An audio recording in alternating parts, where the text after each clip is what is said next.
Olá, Renan, um prazer estar aqui com você. Muito bom dia para você, para todo mundo que nos acompanha, para o Miguel Gavendo, nosso companheiro lá em Tel Aviv, para todo mundo que nos acompanha.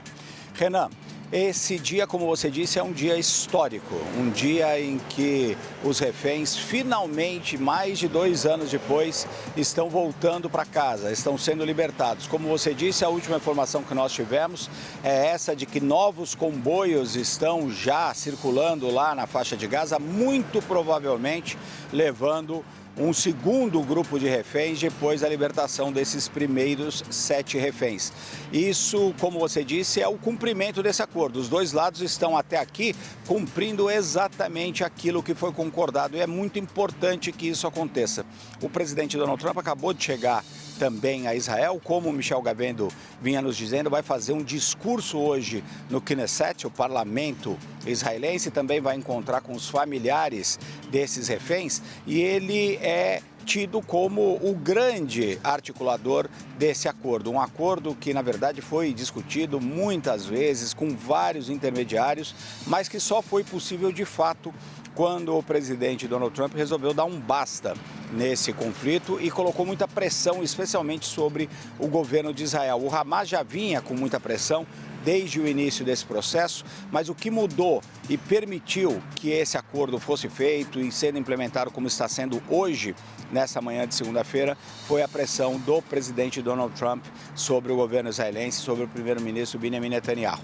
Agora ele vai a Israel, vai fazer uma palavra de apoio certamente ao Benjamin Netanyahu e aos israelenses, vai vender esse acordo de paz como um acordo de paz que é excelente para Israel e ele já se precipitou, inclusive, né, Renan? Ele já disse que a guerra acabou, mas não é bem assim. O que nós estamos vivendo e vendo aqui é a implementação da primeira fase desse acordo, que levou a um cessar-fogo, que está levando à libertação desses reféns. Esperamos que as palavras sejam cumpridas e os 20 reféns israelenses na mão do Hamas que ainda estão vivos sejam de fato libertados, que os restos mortais daqueles que infelizmente morreram também sejam retornados a Israel, aqueles que eventualmente ainda não puderam ser localizados, que todos os esforços sejam feitos lado a lado, israelenses e o Hamas, para tentar descobrir esses restos mortais, para que eles possam ser devolvidos às suas famílias e enterrados ali, participarem dos seus funerais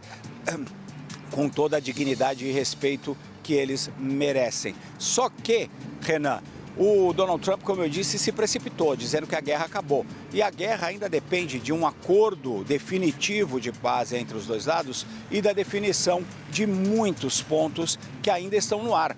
Muitos pontos que sequer chegaram a ser discutidos e que são fundamentais para que a gente possa contemplar essa ideia de paz no Oriente Médio. Isso inclui, por exemplo, alguns assuntos que são muito complicados.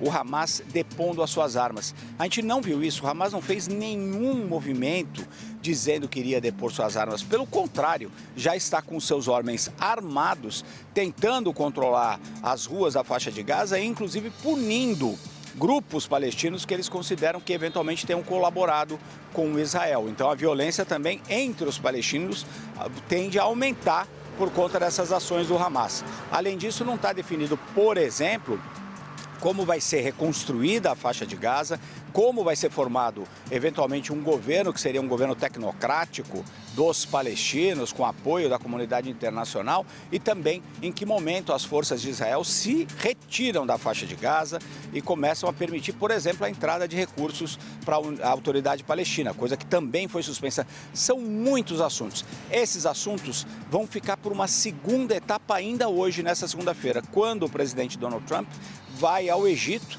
vai a Sharm el-Sheikh participar de uma reunião de cúpula que vai contar com a presença de outros 20 líderes internacionais, todos discutindo esses assuntos. Então, o dia, Renan, vai ser dividido, eu diria, em 3 fases. A primeira que nós estamos vivendo agora, essa é a data histórica, esse momento histórico da libertação dos reféns e libertação também dos prisioneiros palestinos que estavam em prisões israelenses. 250 palestinos que tinham sido condenados, alguns inclusive a penas muito longas, e mais de 1.700 que estavam detidos em Israel sequer sem julgamento, desde o início da guerra. Então nós vamos ter quase 2.000 palestinos sendo libertados, isso também é muito importante. Então esse primeiro momento é um momento ali de celebração quase, né, pela libertação desses reféns, dos prisioneiros. Por outro lado, na segunda fase do dia, vai ser essa mensagem do Donald Trump aos israelenses, de que o acordo de paz é muito bom para Israel, que o caminho é o caminho da paz. E o terceiro momento, mais no fim do dia, no horário lá no Oriente Médio, vai ser certamente a discussão sobre o futuro, porque o futuro importa muito. Em que condições palestinos e israelenses podem, de fato, firmar algum acordo de paz para que eles possam viver em maior sintonia entre eles. É muito difícil essa questão do futuro, porque nós não temos, neste momento, nenhuma garantia e sequer discussão sobre algum desses assuntos importantes. Eu destacaria em especial o desarmamento do Hamas, porque o Hamas, assim que se desarmar, ele vai mudar completamente as suas características e os seus líderes não parecem dispostos a fazer isso. Renan.